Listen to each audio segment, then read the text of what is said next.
Don't wait for change. If you want the change, then be the change. Hey youth, don't you wait for change. If you want the change, then be the change.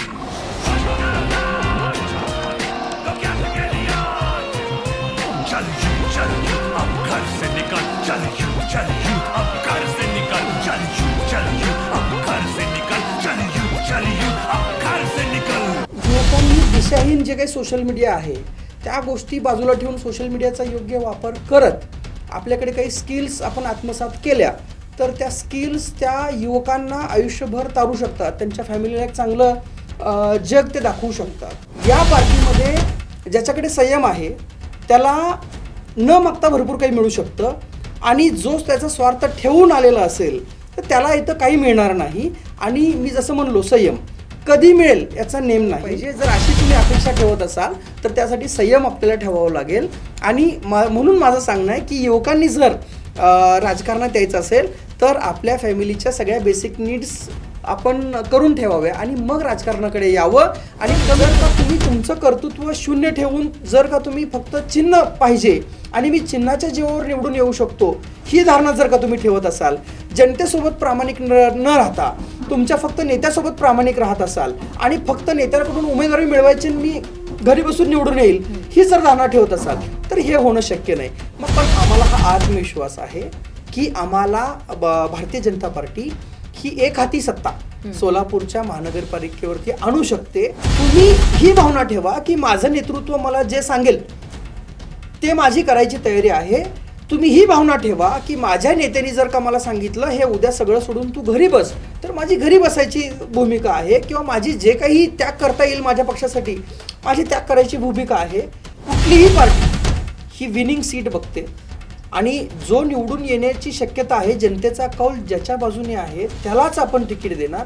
जो स्वार्थी भावना ठेवतोय, जो मलाच पाहिजे म्हणतोय, मीच निवडून यायला पाहिजे, दुसऱ्याला दिलं तर मी त्याला पाडतो, असा व्यक्ती कधीही भारतीय जनता पार्टीमध्ये पुढं जाण्याचं मला तरी भविष्य त्याचं दिसत नाही. की माझ्या कारकिर्दीमध्ये युवा मोर्चाचं जे काही काम आहे ते सर्वांना कळायला पाहिजे आणि ह्या पदाचा फायदा सामान्य तळागाळातल्या शेतकऱ्यांना, युवकांना, महिलांना, तरुणींना ह्या सगळ्यांना झाला पाहिजे हे माझं विजन आहे. नमस्कार, मी कविता BR न्यूज चॅनल प्रस्तुत व्हॉइस ऑफ यूथमध्ये आपल्या सर्वांचं मनपूर्वक स्वागत करते. आज आपल्यासोबत भारतीय जनता पार्टीचे युवा मोर्चाचे जिल्हाध्यक्ष महेश वैजनाथ बिराजदार आहेत.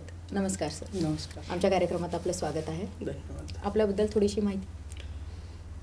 सर्वप्रथम मी आपल्या पूर्ण जगातील सर्वात जास्त सदस्य संख्या असलेल्या पक्षाचा एक कार्यकर्ता आहे.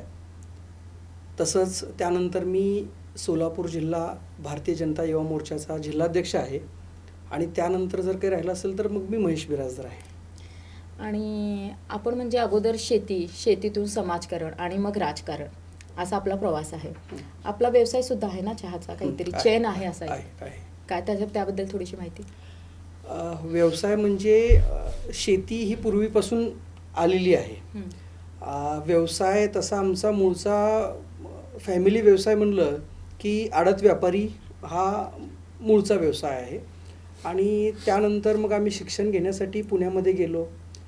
मग आपलं जे काही गॅप आपण म्हणू शकतो सोलापूरच्या विकासाचा आणि पुण्याच्या विकासामधला जो गॅप आहे मग तिथं व्यवसायाचे जे काही आपल्याला संधी मिळू शकते मग त्या पद्धतीनं संधी शोधून आम्हाला एक योग्य वाटली. चहाची चेन चांगली जोमात चालू होती तेव्हा. मग त्याच्यामध्ये चांगलं वाटल्यानंतर आम्ही हात घातला आणि यश आलं. त्याच्यामुळं तो कधीही माझा व्यवसाय आता मी कधीच फ्रंटला आणत नाही कारण तो एक बॅकएंडला आहे. माझा एक लहान भाऊ आहे, तो व्यवसाय बघतो आणि मी जो आहे आता फुल टाईम माझे जे काही स्वप्न असतील, ध्येय असतील, जे मी बालपणी स्वप्न बघितले होते त्या स्वप्नांचा पाठलाग मी करतो आहे. त्याच्यामुळं याच्या व्यतिरिक्त वेगळं असं काही सांगण्यासारखं नाही. आपलं शिक्षण पण म्हणजे आपण एक उच्च शिक्षित आहात. शिक्षणाबद्दल थोडीशी माहिती. शिक्षण म्हणजे मी इंजिनियर आहे, इलेक्ट्रॉनिक्स इंजिनियर आहे आणि इंजिनिअरिंगसाठीच पुण्यात गेलो होतो. पुण्यात इंजिनिअरिंग करत असताना पॅरलली मी एका कंपनीमध्ये जॉब करायचो आणि नंतर जॉब कॉर्पोरेट लाईफ काय आहे ह्या सगळ्या गोष्टी मला कळाल्यानंतर मग मी व्यवसायाकडे वळालो. आणि मूळ माझं जे स्वप्न होतं, मला लोकांमध्ये सामील होणं, लोकांची कामं करणं, त्यांच्यामध्ये मिसळणं, ह्या सगळ्या गोष्टींमुळं मी बिझनेस एका लेवलला नेऊन तो ऑटो पायलट मोडवरती टाकला. आणि आता मला जे हवं होतं, मी माझ्या गावाकडे परतून जे काही माझ्या गावकऱ्यांचे जे काही शिक्षण मी पुण्यामध्ये घेतलं, त्या शिक्षणाचा वापर असेल किंवा जे काही मी पुण्यामध्ये विकास पाहिलेला असेल, तर त्या गोष्टी इकडे गावाकडे त्या लोकांना अनुभव देण्यासाठी मी इकडे येऊन कार्यरत आहे. साधारणतः 2021मध्ये सगळं शिक्षण, व्यवसाय, सगळ्या गोष्टी उरकून मी इकडे आपल्या गावी परतलो. म्हणजे उच्च शिक्षण आणि यशस्वी व्यवसाय सोडून तुम्ही आता राजकारणात आला, त्या पाठीमागे म्हणजे काही अशी घटना किंवा काय प्रेरणा मिळाली की सगळं काही सोडून तुम्ही राजकारणात आलात? राजकारणात येणं म्हणजे ते काही म्हणजे एखाद्या माणसाच्या हातामध्ये नसतं की आपण राजकारणात आलो आणि आपल्याला ते त्या ठिकाणी यश मिळणार आहे, हे कोणालाच माहीत नसतं. कारण पूर्वीपासून आपण म्हणतोय तसं आम्ही काही मिडल क्लास फॅमिलीमधून पण नाही, आम्ही लोअर मिडलमध्ये मोडतो. आणि आमच्या सारख्या फॅमिलीतून येणाऱ्या मुलांना राजकारणाचं स्वप्न बघणं हे खरं तर कोणी म्हणजे विचारच करत नाही. प्रत्येकाला काय असतं, आपल्या फॅमिलीच्या जे काही नीड्स असतील त्या नीड्स आपण फुलफिल केलं पाहिजे आणि आपण एका चांगल्या हुद्द्यावरती कामाला असलो पाहिजेत, आपण चांगलं अर्निंग केलं पाहिजे, आपल्याकडे घर पाहिजे, गाडी पाहिजे, थोडीशी शेतजमीन आपण आपल्या मुलांसाठी करून ठेवली पाहिजे, एवढीच स्वप्न घेऊन आम्ही बाहेर पडतो. पण एका लेवलला गेल्यानंतर आपलं सगळ्या नीड्स म्हणजे एखादा सामान्य माणसाची जशी अपेक्षा असते की माझ्याकडे ह्या गोष्टी असायला पाहिजेत, त्या केल्यानंतर मग आता मला असं वाटलं की मी माझ्या फॅमिलीच्या पलीकडे जाऊन मी माझ्या गावाचा विचार करायला पाहिजे, मी माझ्या भागाचा विचार करायला पाहिजे. ह्या दृष्टिकोनातून छोटी मोठी मदत करत किंवा त्यांच्या अडीअडचणींना सामोरं जात, त्यांना थोडीफार मदत करत किंवा बरेचसे आध्यात्मिक कार्यक्रम असतील, सांस्कृतिक कार्यक्रम असतील, सार्वजनिक एखाद्या गोष्टी असतील, तर त्या सगळ्या गोष्टींना हातभार लावत कधी आम्ही राजकारणाकडे वळालो हे आम्हाला सुद्धा कळालं नाही. म्हणजे राजकीय कोणतीच पार्श्वभूमी तुम्हाला नाही? नाही. आणि सरळ आता तुम्ही तर म्हणजे जिल्हाध्यक्ष झालात युवा मोर्चाचे. मग सोलापुरातील जो पूर्व भाग आहे त्यातील युवकांसाठी कोणती कृती सर्वात प्रथम तुम्ही करणार आहात? सर्वात प्रथम म्हणाल तर मॅडम, मला एक म्हणजे मोठा प्रॉब्लेम युवकांचा हा वाटतोय की त्यांचं शिक्षण पद्धती किंवा ते जे काही शिक्षण घेत आहेत तर ते शिक्षण आणि त्यांना भविष्यात गेल्यानंतर त्यांना जे काम करावं लागतं आहे ह्याच्यामध्ये मोठा डिफरन्स आहे. हो. आणि त्यांना एकतरी शिक्षणासोबत त्यांना त्यांच्यामध्ये स्किल डेव्हलप करायला पाहिजे, पण ते होत नाही. आणि आता बऱ्याच म्हणजे मी स्वतः अनुभवलं आहे की मी इलेक्ट्रॉनिक्स इंजिनियर आहे आणि मी एखाद्या कंपनीत जातो आहे, काम करतो आहे आणि ते माझं काम आणि शिक्षण याचा काहीच संबंध नसतो. माझं असं मत आहे की युवकांनी दिशाहीन जे काही सोशल मीडिया आहे त्या गोष्टी बाजूला ठेवून सोशल मीडियाचा योग्य वापर करत आपल्याकडे काही स्किल्स आपण आत्मसात केल्या तर त्या स्किल्स त्या युवकांना आयुष्यभर तारू शकतात, त्यांच्या फॅमिलीला एक चांगलं जग ते दाखवू शकतात, माझं असं मत आहे. आणि माझं ह्या तळागाळातील जे काही लोक आहेत, ह्या तळागाळातील जे काही युवक आहेत यांना त्यांचे न्याय हक्क मिळवून देणं, त्यांच्यासाठी लढणं, त्यांचा एक आवाज बनणं ही माझी भूमिका आहे. आणि ज्या पद्धतीनं आज भारतीय जनता पार्टीमध्ये युवा मोर्चाच्या जिल्हाध्यक्षपदी मी हे सगळे कामं करतो आहे. माणसाला कसं असतं, एखादं काम करण्यासाठी एखाद्या व्यक्तीला न्याय मिळवून द्यायचं जरी असेल तरी हे माझं पद आज माझी मदत करतं. आणि काय होतं त्याच्याने की बरेचसे अधिकारी किंवा बरेचसे डॉक्टर्स असतील, MSCB असेल, तर ह्या सगळ्या गोष्टींमध्ये एक प्रॉब्लेम असतो की सामान्य माणसाला जास्त सिरियसली घेतलं जात नाही. आणि जेव्हा एखादा व्यक्ती अशा पद्धतीनं माझ्याकडे येतो, एखादी मदत मागतोय, तर त्यांचा आवाज बनवून त्यांना त्यांचा न्याय हक्क मिळवून देण्यासाठी मग ते पोलीस स्टेशन असेल किंवा ते MSCBचं ऑफिस असेल किंवा तहसील ऑफिस असेल, कोर्ट असेल, हॉस्पिटल असेल, तर अशा प्रत्येक ठिकाणी त्यांचा एक आवाज बनवून त्यांच्यासोबत त्यांच्या समस्येला तोंड द्यायचं ही माझी भूमिका आहे. भारतीय जनता पार्टीमध्ये युवा नेतृत्वाला खरंच संधी मिळते का ते फक्त घोषणा आहेत? मी हा मुद्दा स्पष्ट करतो. युवा नेतृत्व म्हणजे काय होतं, हल्ली काय झालं लोकांना, की भले जरी आपण लोअर मिडल क्लास फॅमिलीतून येत असलो तरी प्रत्येकाची एक धारणा अशी झाली आहे की मी आज काम चालू केलं म्हणजे येत्या पंचवार्षिकमध्ये मला काहीतरी संधी मिळेल, पक्ष मला काहीतरी संधी देईल, माझं नेतृत्व मला काहीतरी संधी देईल आणि मी एखाद्या ठिकाणी पोहोचलेलं असेल. तर मुळात भारतीय जनता पार्टीबद्दल मी सांगतो की या ठिकाणी संयमाची परीक्षा घेतली जाते. संयम म्हणजे संयमाची पात्रता ही भारतीय जनता पार्टीची परीक्षा आहे. आणि मी युवकांना हे पण सांगू इच्छितो की जर तुम्ही एखादा गॅमलर बघून तुम्ही येत असाल की इथं आपल्याला गेल्यानंतर आपण नगरसेवक होऊ, जिल्हा परिषद सदस्य होऊ, पंचायत समिती सदस्य होऊ, हे जर आपण डोळ्यासमोर ठेवून येत असाल तर ते करू नका. आणि जर त्यातल्या त्यात तुम्ही मिडल क्लास फॅमिलीमधून असाल तर मुळीच करू नका. कारण या पार्टीमध्ये ज्याच्याकडे संयम आहे त्याला न मागता भरपूर काही मिळू शकतं आणि जो त्याचा स्वार्थ ठेवून आलेला असेल तर त्याला इथं काही मिळणार नाही. आणि मी जसं म्हणलो संयम कधी मिळेल याचा नेम नाही. तुमच्या कार्याने जर पक्षश्रेष्ठींनी किंवा वरिष्ठ नेतृत्वाने जर दखल घेतली तर तुम्हाला ती गोष्ट लवकर मिळू शकते.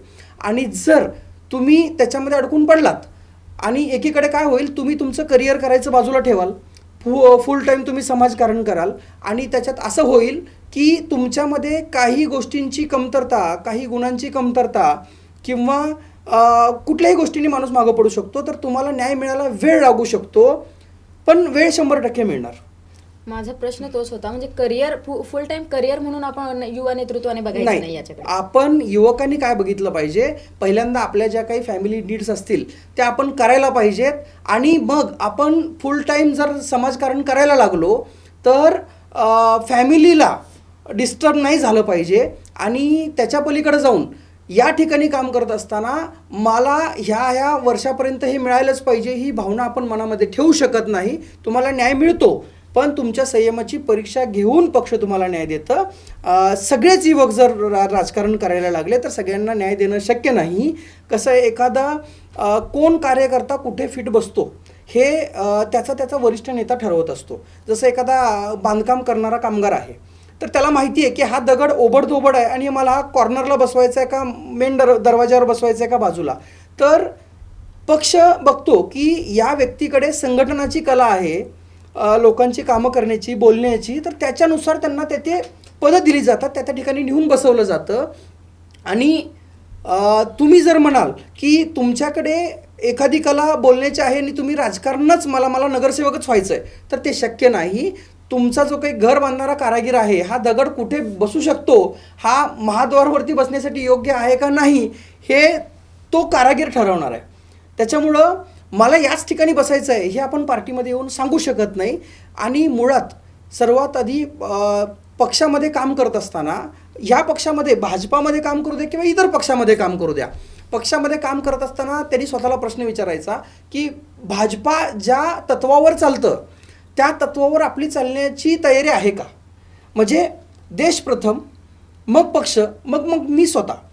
आता युवकांचं काय झालं आहे, 2-3 वर्ष काम केलं की मला लगेचच न्याय मिळायला पाहिजे आणि मग मी स्वतः आधी आणि मग पक्ष, मग देश, असा मग आपल्या पक्षामध्ये आणि इतर पक्षांमध्ये काहीच फरक राहत नाही.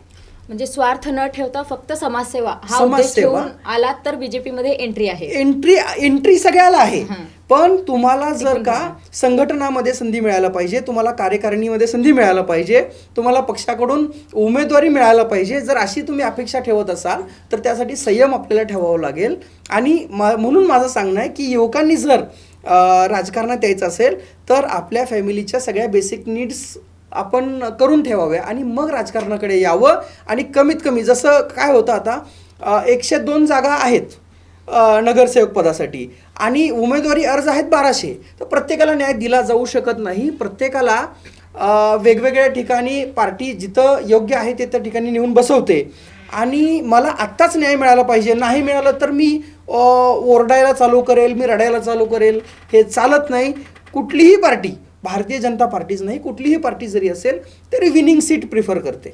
जो निवडून येऊ शकतो त्याला ती तिकीट देते आणि सत्ता आपल्याला आणायची असते. आपल्याला सत्ता आणून आपल्या लोकांची कामं करायची असतात, जनतेची कामं करायची असतात. तर त्याच्यामुळं पार्टी हे बघत नाही की तुम्ही 20 वर्ष पक्षामध्ये काम केलं आहे, तर तुम्ही जर विनिंग सीट नसाल तर पार्टी तुमच्यावरती तशी रिस्क घेणार नाही. त्याच्यामुळं माणसाला हे कळलं पाहिजे की आपण विनिंग सीट आहे का हे विचारायचं.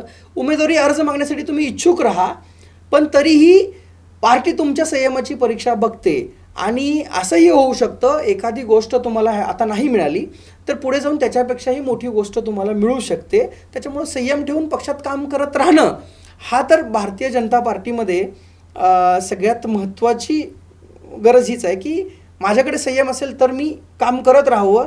अन्यथा इतर पक्षांसारखं जसं बाळासाहेब ठाकरे म्हणाले की जे गेले त्यांची निष्ठा ही फक्त तिकिटावर होती, पक्षावर नव्हती. ज्यांची निष्ठा भाजपामध्ये पक्षावर आहे ते त्यांना त्यांचं तत्त्व माहिती आहे. जो स्वयंसेवक आहे त्याला त्याची तत्त्व माहिती आहेत की मी मागून काहीच मिळणार नाही आणि मी जर त्या योग्य असेल, मी त्या जर पात्रतेचा असेल तर मला न मागता ही कित्येक पटीनं जास्त मिळू शकतं. म्हणजे अपेक्षा न ठेवता तुम्ही या असं स्पष्ट आहे भारतीय जनता पार्टीचं.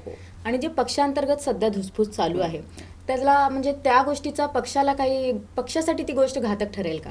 आता भाजपा पक्षांतर्गत म्हणताय का महायुती अंतर्गत म्हणताय? भाजपामध्ये पक्षांतर्गत धुसफूस चालणं. आता एखादा नेता माझे एवढे कार्यकर्त्यांना तिकीट मिळालं पाहिजे, त्यांना निवडून आणलं पाहिजे, हे सगळ्यांचंच असणारच आहे. पण माझं असं मत आहे की प्रत्येकाला एक मतदारसंघ आहे आणि त्या मतदारसंघावरती तिथल्या स्थानिक आमदाराची कमांड आहे. तर त्या मतदारसंघात त्याच आमदाराचं ऐकलं जातं. कधी कधी काय होतं की बरेचसे लूज कमेंट्स फिरत असतात, जनतेला माहीत नसतं.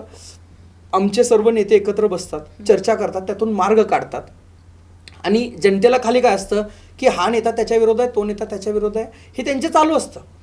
आणि प्रत्येकजण काय असतं, आता माझ्या मतदारसंघात मी माझ्या स्थानिक आमदाराला कसं चांगला हे प्रोजेक्ट करायचा मी प्रयत्न करतो असतो आणि दुसरे म्हणजे मी एका कार्यकर्त्याचं सांगतोय, माझं नाही, दुसरे बाबा त्यांच्यापेक्षा आमचा नेता चांगला हे असं चालू राहणार आहे.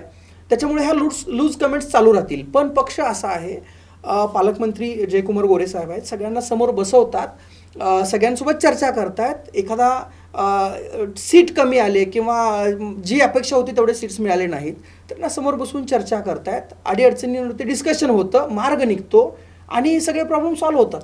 आणि जर खरंच एखाद्या म्हणजे जो नेता असतो मेन त्याच्या हातात सगळं असतं की कोणाला तिकीट द्यायचं नाही, काय द्यायचं किंवा नाही द्यायचं, आणि जर खरंच जे खालचे आहेत खालच्या म्हणजे ह्याच्यावर त्यांचं खरंच जर त्या नेत्यासोबत पटत नसेल तर मग त्यांना त्याचं नुकसान होणारच नाही. ते काय होतं, आता तुम्ही कशामुळं प्रश्न मला विचारताय हे मला समजलं.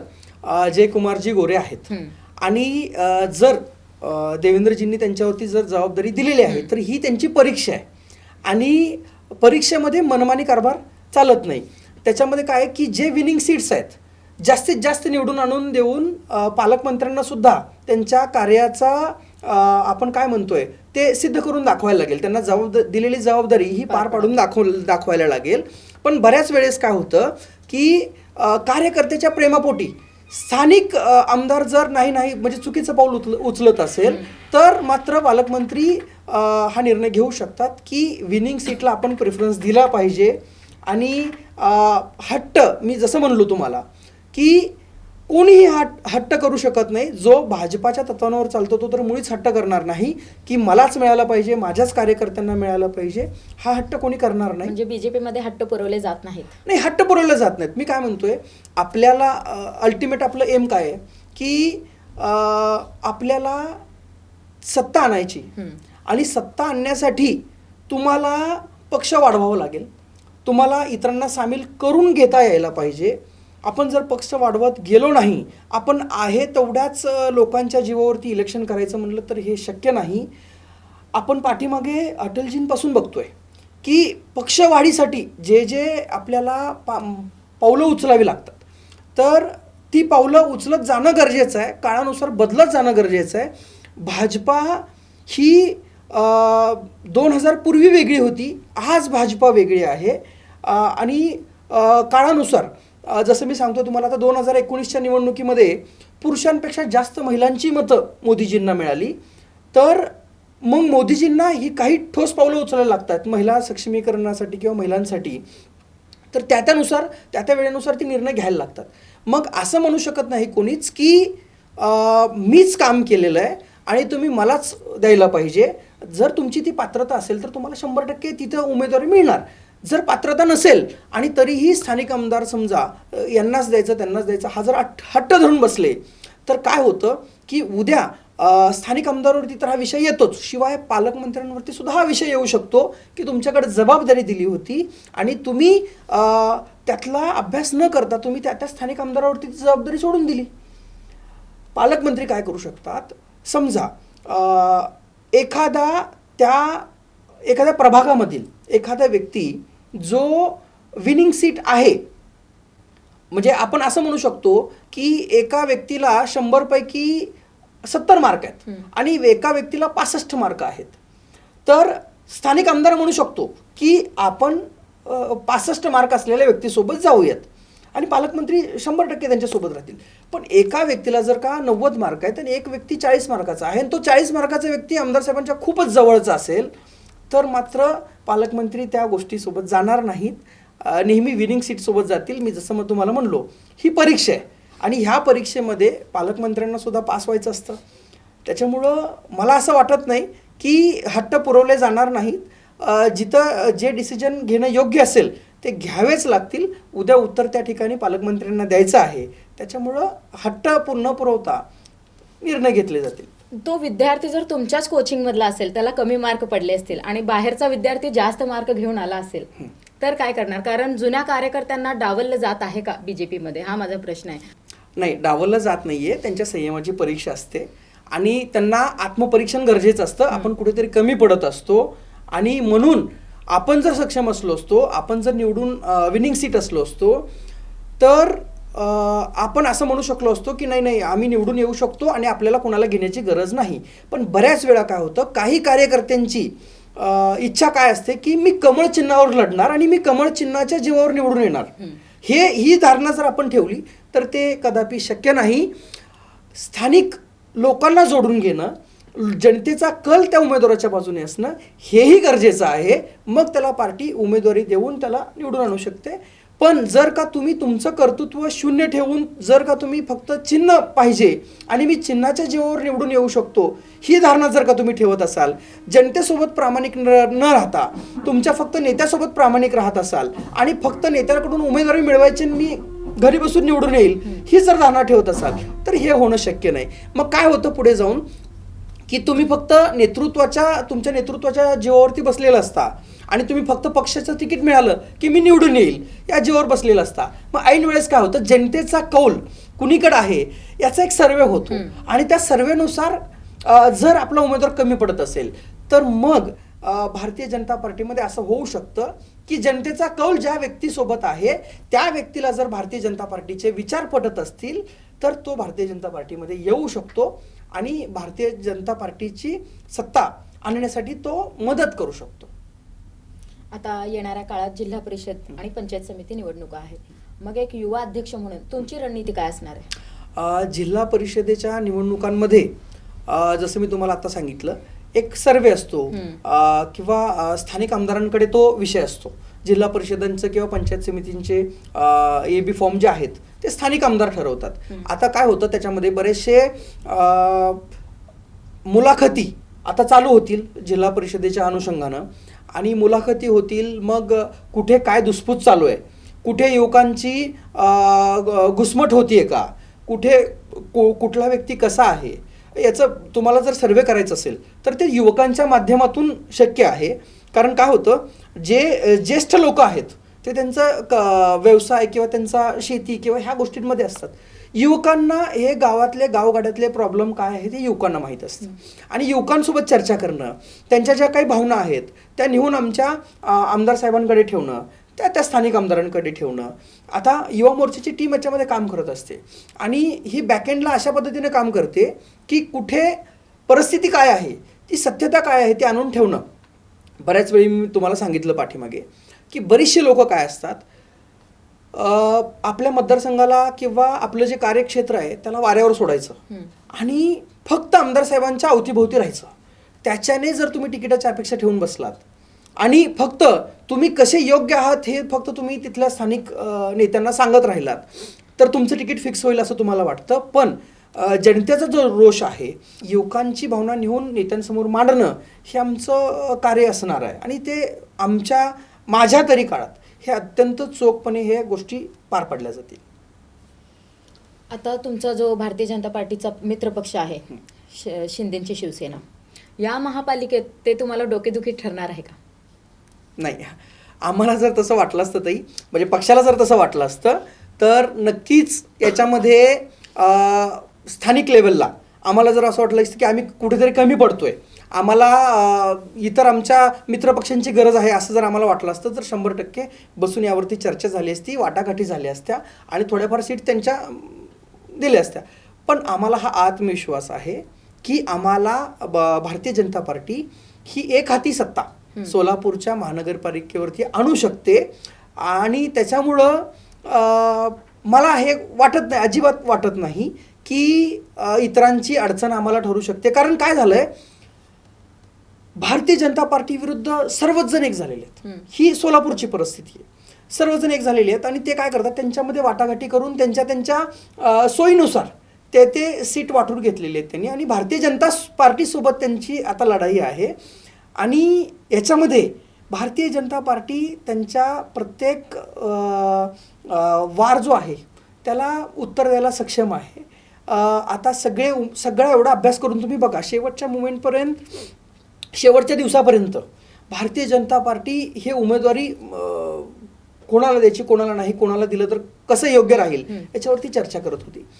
आणि शेवटच्या क्षणी भारतीय जनता पार्टी शेवटच्या दिवशी उमेदवारी सगळ्या दिल्या गेल्या. पण इतर पक्षांमध्ये कसं आहे की जो धावतोय पळतोय, ज्याचा वशील आहे तो तिकीट घेतो, तिथे जनतेला विचारलं जात नाही, त्यांचा सर्वे घेतला जात नाही, तिथे प्रत्येकजण ठाण मांडून बसलेला आहे की माझ्या प्रभागामध्ये मलाच तिकीट मिळणार आहे. जनतेचा सर्वे नाही केला जात.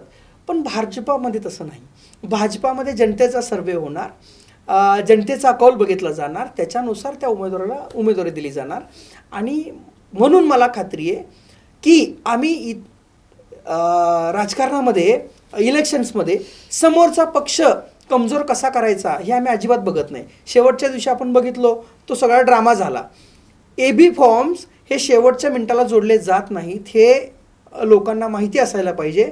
पण समोरच्यांना असं वाटलं की आता ह्यांना पोच घेण्यापासून थांबवलं, ह्यांना आतमध्ये नाही जाऊ दिलं तर AB फॉर्म पोचणार नाहीत आणि आपण बिनविरोध निघू, ह्या अपेक्षेनं तेच बसू शकतात. भारतीय जनता पार्टी अशा अपेक्षेनं बसत नाही. भारतीय जनता पार्टीला माहीत आहे आणि हे आता काहीतरी कोर्टात धाव घेत आहेत ते. पण मला खात्री आहे भारतीय जनता पार्टी ही निवडून येण्यासाठी सक्षम आहे, ही सत्ता स्थापन करण्यासाठी सक्षम आहे. त्याच्यामुळे ह्या इतर ड्राम्यामध्ये भारतीय जनता पार्टी अडकून पडत नाही. समोरच्यांना उलट भीती आहे की ह्यांना कशात तरी अडकवून काहीतरी बाद करता आलं तर आपले एवढे सीट बिनविरोध निघतील बाबा, ह्या आशेपोटी ते इतर सगळा ड्रामा त्यांनी चालवलेला आहे. पण ते काही त्यांचं सार्थक होणार नाही. आता ज्या जुन्या कार्यकर्त्यांची तिकीटं भारतीय जनता पार्टीने कापलेली आहेत, ती जुनी कार्यकर्ते नवीन कार्यकर्त्यांची कामे करतील का निवडणुकीसाठी? तुम्हाला काय वाटतं? ताई बघा, मी परत म्हणतोय, कार्यकर्त्यांची तिकीटं कापली गेली म्हणजे काय की त्या ठिकाणी माझंच तिकीट आहे अशी भावना तुम्ही मनामध्ये का धरून बसता की या ठिकाणी मीच आहे आणि या ठिकाणी माझंच तिकीट. आता उद्या माझ्या जिल्हा परिषद गटामध्ये हे म्हणणं योग्य राहील का की मी तयारी केलेली आहे माझं तिकीट कापलं? तिकीट कापलं म्हणजे तुला तिकीट जोडलं कोणी होतं? म्हणजे असं नाही म्हणू शकत. तुम्ही ही भावना ठेवा की माझं नेतृत्व मला जे सांगेल ते माझी करायची तयारी आहे. तुम्ही ही भावना ठेवा की माझ्या नेत्यांनी जर का मला सांगितलं हे उद्या सगळं सोडून तू घरी बस, तर माझी घरी बसायची भूमिका आहे किंवा माझी जे काही त्याग करता येईल माझ्या पक्षासाठी माझी त्याग करायची भूमिका आहे. अशा पद्धतीनं जर तुमची भावना राहिली तर 100% तुमचा विचार केला जातो. तुम्ही निस्वार्थी भावनेने जेवढी धावपळ करताय, जेवढं पक्षाचं कामं करताय याची दखल पक्ष घेत असतो. मग तुम्ही असं नाही म्हणू शकत की हा वार्ड हा प्रभाग रिकामा दिसला त्या ठिकाणी मी काम करतोय आणि शेवटी माझं तिकीट कापलं. एवढी अपेक्षा करणं त्यांचं चुकतं का? म्हणजे ज्या पार्टीला मी आपलं आयुष्य दिलंय, ज्या पार्टीचं मी निष्ठेने काम करत आहे, त्या पार्टीकडून एका तिकिटाची अपेक्षा करणं चुकीचं आहे का? संयमाला लिमिट नाही. तुम्हाला न्याय 5 वर्षांनी मिळणार आहे का 10 वर्षांनी मिळणार आहे हे तुम्हाला माहित नाही, की या ठिकाणी भाजपामध्ये संयम ठेवावा लागतो आणि ह्या संयमाला सीमा नाही.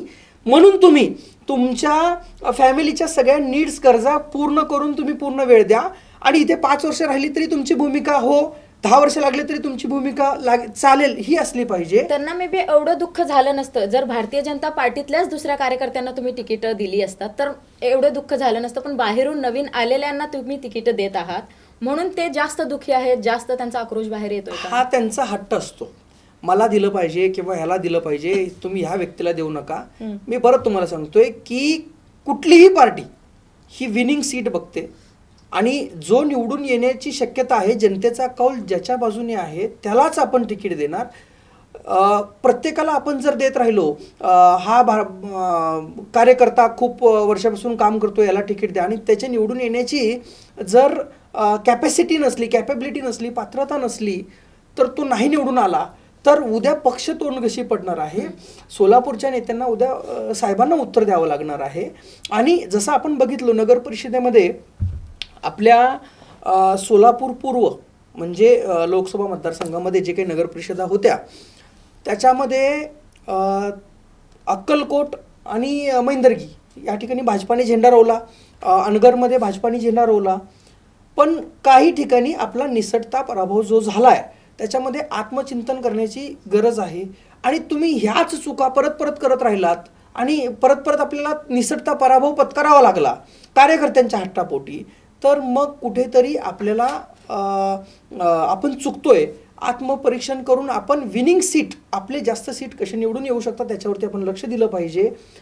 ना की बघा एक भाग सांगा मला, हा व्यक्ती असा होता, ह्या व्यक्तीनं हे केलं ते केलं आपण म्हणत बसण्यापेक्षा त्या व्यक्तीला जर भारतीय जनता पार्टीची विचारसरणी आवडली असेल, कार्यपद्धती आवडली असेल आणि त्या व्यक्तीला जर का असं वाटत असेल की बाबा जनतेच्या मनामध्ये भारतीय जनता पार्टी आहे आणि आपल्याला जर का जनतेच्या मनामध्ये स्थान निर्माण करायचं असेल तर आता भारतीय जनता पार्टीमध्ये गेल्याशिवाय पर्याय नाही, असं जर त्या व्यक्तीला वाटत असेल आणि तो त्याच्या सगळ्या गोष्टी सोडून भारतीय जनता पार्टीच्या विचारसरणीप्रमाणे भारतीय जनता पार्टीमध्ये काम करण्यासाठी जर तो तयार असेल तर त्याचं स्वागत आहे.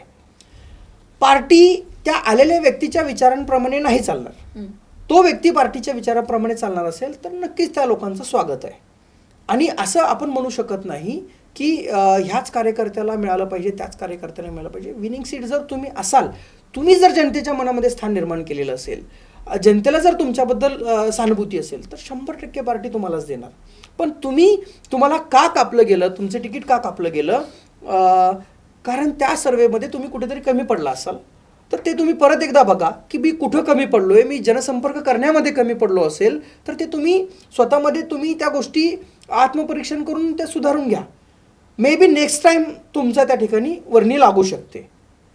याचं नुकसान भारतीय जनता पार्टीला होणार नाही का? बाहेरचे पक्ष प्रवेश करत आहेत, मग या गोष्टीचा आक्रोश ठेवून जर जुने कार्यकर्ते असंच पक्ष सोडून गेले मग त्याचं नुकसान होणार नाही भारतीय जनता पार्टीला? भारतीय जनता पार्टीमध्ये जे काही मतदार आहेत ते ह्या किंवा त्या व्यक्तीचा विचार करणारे मतदार नाहीत.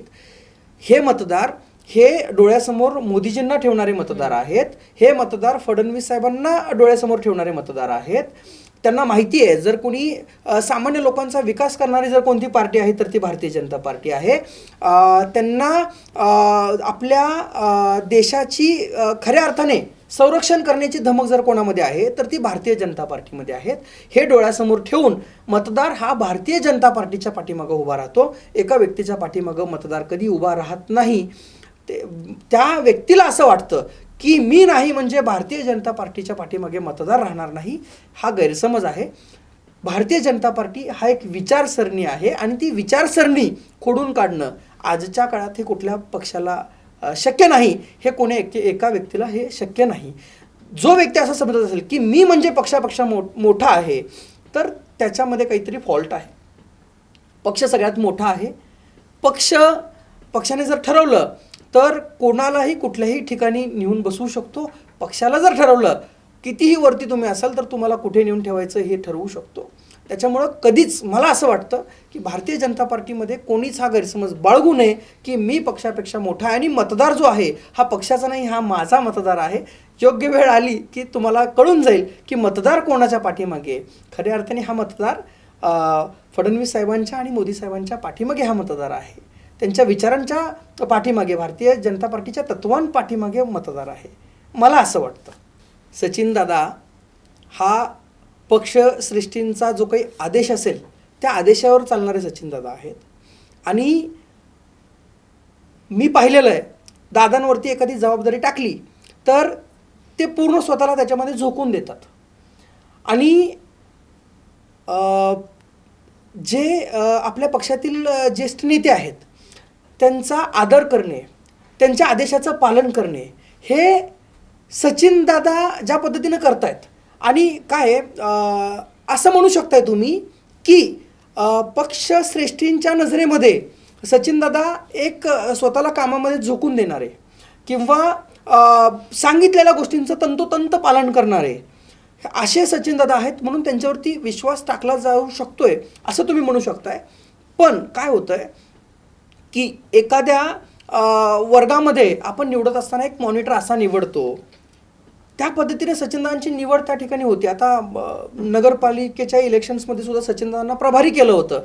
सचिनदादांनी ती म्हणजे काय म्हणतात ती जबाबदारी म्हणजे मला याच्यातून मुक्त करा, कारण मला माझ्या डोळ्यासमोर जिल्हा परिषद आहेत, पंचायत समिती आहेत, तर मला ह्याच्यातून तुम्ही बाजूला ठेवा, मुक्त करा, असं ते पत्र त्यांनी वरती पाठवलं. सचिनदादांना जर सगळे सूत्र हातामध्ये घ्यायचे असले असते तर त्यांनी प्रभारी पदातून मुक्तता मागितली नसती. आणि राहिला प्रश्न, सचिनदादांना तुम्ही कधीही बघा, पालकमंत्र्यांच्या समोर सचिनदादांना मी ऑब्झर्व करतोय, पालकमंत्र्यांना सुद्धा सचिनदादा हे असं करायचं तसं करायचं सांगत नाहीत. पालकमंत्र्यांच्या सांगण्याप्रमाणे सचिनदादा चालत असतात.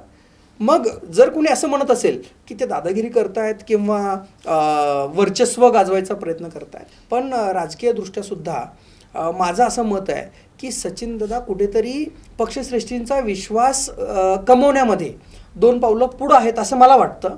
आणि म्हणून त्यांच्यावरती इथलीच नाही, सोलापूरचीच नाही, गोव्यामध्ये सुद्धा इलेक्शन्स होते तेव्हा सुद्धा सचिनदादांवर जबाबदारी होती, तेलंगणामध्ये इलेक्शन्स होते तेव्हा सुद्धा सचिनदादांवर जबाबदारी होती. मग तुम्ही असं म्हणाल का सचिनदादा गोव्यावरती दादागिरी करतायत, तुम्ही तेलंगणावरती दादागिरी करतायत? असं नाही. सचिनदादा हे आदेशाचं पालन करून, पक्षश्रेष्ठींचं शब्दाचं तंतोतंत पालन करून एक तो वर्गातील प्रामाणिक विद्यार्थी आहे जो मला हा होमवर्क दिलाय म्हणजे हे पूर्ण केल्याशिवाय मी झोपणारच नाही, असा जसं एखाद्या विद्यार्थ्याची भावना असते तशी गोष्ट सचिनदादांची आहे. आणि ते विश्वास कमवण्यात अग्रेसर आहेत असं मला वाटतंय.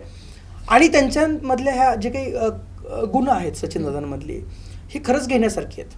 आम्ही सुद्धा भारतीय जनता पार्टीमध्ये काम करत असताना आम्ही हे ऑब्झर्व केलेलं आहे की बाबा सचिनदादा जर फडणवीस साहेबांनी सांगितलेल्या आदेशाचं किंवा पक्षश्रेष्ठींनी सांगितलेल्या एखाद्या शब्दाचं पालन करून, दादांचं नेहमी एक बोलणं असतं की मला जर पार्टीने सांगितलं उद्या घरी बस, तर मी घरी बसायला तयार आहे. मग जर एक आमदार जर हे सांगत असेल की मला जर पार्टीने सांगितलं उद्या घरी बस तर मी बसू शकतोय, ही भूमिका जर एखादी आमदार घेत असेल, तर तुम्ही भावी नगरसेवक किंवा भावी जिल्हा परिषद सदस्य म्हणून मिरवणारी लोक नाही मी सोडणारच नाही, मीच लढवणार, मलाच पाहिजे, ही भूमिका का ठेवता? आपण हे बोललं पाहिजे की माझा नेता जर हे आमदार पदाचा त्याग करायला तयार आहे पार्टीच्या सांगण्यावरून, तर आम्हाला मिळणारं तिकीट तर आम्ही 100% तुम्ही जसं म्हणाल तसं, पक्षश्रेष्ठी जसं म्हणतील तसंच आम्ही चालायला पाहिजे, हे आपण शिकलो. यामध्येच भारतीय जनता पार्टीमध्ये हाच व्यक्ती पुढे जाऊ शकतो जो त्याग करतोय, जो स्वार्थी भावना ठेवतोय, जो मलाच पाहिजे म्हणतोय, मीच निवडून यायला पाहिजे, दुसऱ्याला दिलं तर मी त्याला पाडतो, असा व्यक्ती कधीही भारतीय जनता पार्टीमध्ये पुढं जाण्याचं मला तरी भविष्य त्याचं दिसत नाही. त्याने इतर ज्या पार्टी आहेत, पाडापाडीचं राजकारण, आज काँग्रेस एवढ्या खाली का आली? पाडापाडीचं राजकारण आहे. असं जर करत गेलात तर तुम्ही खाली जाणार 100%. ज्याला त्याग करायची, ज्याच्यामध्ये क्षमता आहे, ज्याच्यामध्ये पात्रता आहे, तोच व्यक्ती 100% भारतीय जनता पार्टीमध्ये त्याला भविष्य आहे आणि त्यांनीच भारतीय जनता पार्टीमध्ये काम करायला पाहिजे. जर आपण स्वार्थी भूमिका ठेवली तर आपल्या हाती काहीच लागणार नाही. हे आज ह्या पार्टीमध्ये काम करत असलेल्या नेत्यांना किंवा युवांना हे कळणं गरजेचं आहे. येणाऱ्या काळासाठी आता विकासाचं विजन काय तुमचं? शेवटचा प्रश्न, विकासाचं विजन युवकांसाठी. हां, युवकांसाठी म्हणू शकताय. बाकी सोलापूरसाठी किंवा सोलापूर जिल्ह्यासाठी विकासाचं विजन जे आहे ते आमचे वरिष्ठ नेते ठरवतील. माझ्या बाबतीतून जर तुम्ही म्हणाल तर मला एकच माहिती आहे, भारतरत्न डॉक्टर बाबासाहेब आंबेडकरांनी सांगितल्याप्रमाणे शिका, संघटित व्हा, संघर्ष करा, हा मंत्र आपण पुढं घेऊन जायला पाहिजे. त्यासाठी आपण काम करत राहिलं पाहिजे. आणि यामध्ये मला ह्या सगळ्या युवकांची गरज आहे, यांची मला साथ हवी आहे. आणि माझं विजन हे आहे की ज्या अर्थी मला भाजपा युवा मोर्चाचं जिल्हाध्यक्षपद पार्टीने सोपवलेलं आहे, त्या अर्थी माझ्यावरती एक जबाबदारी सोपवलेली आहे. आणि तळागाळातील कानाकोपऱ्यामधून ज्या युवकांमध्ये काहीतरी कलागुण आहेत, काहीतरी करून दाखवण्याची त्यांची एक धमक आहे, किंवा जे काही समाजकारण करतायत, तर अशा युवकांना शोधून त्यांना भारतीय जनता पार्टीमध्ये सामील करून घेऊन त्यांना एक व्यासपीठ निर्माण करून देण्याची आज गरज आहे. हे माझं विजन आहे युवा मोर्चाचा जिल्हाध्यक्ष म्हणून. आणि ज्या अर्थी जे काही आता युवक आहेत हे इतर गोष्टींमध्ये, म्हणजे जसं मी म्हणलो सोशल मीडियाच्या बाबतीत भरकटलेले आहेत किंवा अशा गोष्टींमध्ये अडकलेले आहेत, तर त्याच्यापासून वेगळं करून भारतीय जनता पार्टीला पुढं चालवत नेणारे जी योग्य फळी आहे ती योग्य फळी निर्माण करायची आज गरज आहे. कारण आजच्या काळात भारतीय जनता पार्टी ही स्वतःमध्ये खूप पॉवरफुल आहे, देशामध्ये खूप पॉवरफुल आहे. त्याच्यामुळं आजची जी स्थिती आहे ती आपल्याला अशीच पुढं घेऊन जायची आहे. तर पुढे सुद्धा पाठीमागे आपण बघितलो, अटलजी होते, पार्टीला जबाबदारी खांद्यावरती घेऊन चालत राहिले. मोदीजींनी त्याला अजून उच्चांक गाठून दिला. तसेच येणाऱ्या पिढ्या ज्या आहेत त्या अशाच पद्धतीनं पार्टीला अजून उच्चांकावरती घेऊन जातील. तर त्यांना शोधून, तर त्या युवकांना शोधून जे पार्टीसाठी खूप फायद्याचे ठरणार आहेत अशा युवकांना शोधून आणायचं आणि त्यांना व्यासपीठ एक तयार करून द्यायचं, ही जबाबदारी आज आमच्या युवा मोर्चावरती आहे. आणि ज्येष्ठ लोक, फादर बॉडी आम्ही म्हणतो, ज्येष्ठ लोक जे आहेत आमच्या पक्षातले, धावपळ किंवा सर्वे किंवा आंदोलनं ह्या सगळ्या ज्या गोष्टी आहेत ते ज्येष्ठांच्या खांद्यावरती टाकून चालत नाही. ते युवकांनी करायला पाहिजे. युवा मोर्चाच्या खांद्यावरती जबाबदारी आहे. सध्या तरी दिलेले जबाबदारी जी आहे, युवा मोर्चाची जी जबाबदारी आहे, याचं तंतोतंत पालन करणं हे माझं विजन आहे. की माझ्या कारकिर्दीमध्ये युवा मोर्चाचं जे काही काम आहे ते सर्वांना कळायला पाहिजे.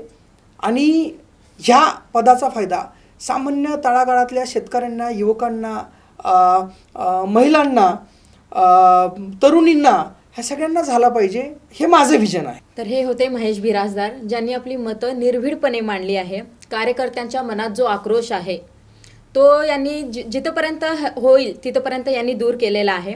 अशाच वेगवेगळ्या मुलाखती आपण पाहणार आहोत. तोपर्यंत पाहत रहा BR न्यूज चॅनल. आणि आमच्या चॅनलमध्ये येऊन तुम्ही मुलाखत दिली, आपलं मत निर्भीडपणे मांडलं, त्यासाठी धन्यवाद. धन्यवाद.